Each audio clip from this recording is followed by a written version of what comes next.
नमस्कार, मैं शालिनी और आप देख रहे हैं इन्फो इम्पैक्ट, आम जनों की आवाज। आइए बढ़ते हैं आज की बड़ी खबरों की ओर।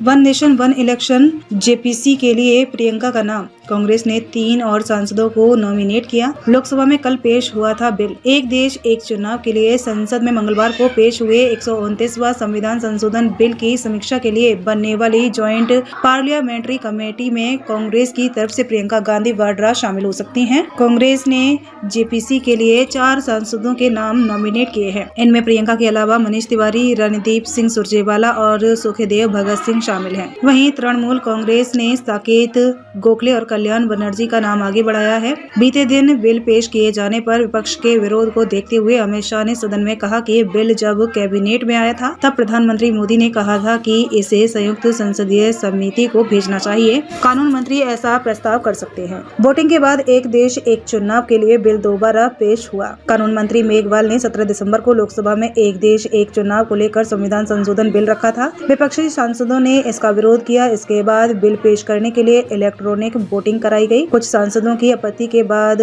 वोट संशोधित करने के लिए पर्ची से दोबारा मतदान हुआ। इस वोटिंग में बिल पेश करने के पक्ष में 269 और विपक्ष में 198 वोट पड़े। इसके बाद कानून मंत्री ने बिल दोबारा सदन में रखा। एक देश एक चुनाव क्या है? भारत में लोकसभा और राज्य विधानसभाओं के लिए अलग अलग समय पर चुनाव होते हैं। एक देश एक चुनाव का मतलब लोकसभा और राज्य विधानसभाओं के चुनाव एक साथ कराने से है, यानी मतदाता लोकसभा और राज्य विधानसभाओं के सदस्यों को चुनने के लिए एक ही दिन एक ही समय वोट डालेंगे। आजादी के बाद 1952, 1957, 1962 और 1967 में लोकसभा और विधानसभा के चुनाव एक साथ ही हुए थे, लेकिन 1968 और 1969 में कई विधानसभाएं समय से पहले ही भंग कर दी गयी। उसके बाद दिसंबर 1970 में लोकसभा भी भंग कर दी गई। इस वजह से एक देश एक चुनाव की परंपरा टूट गई।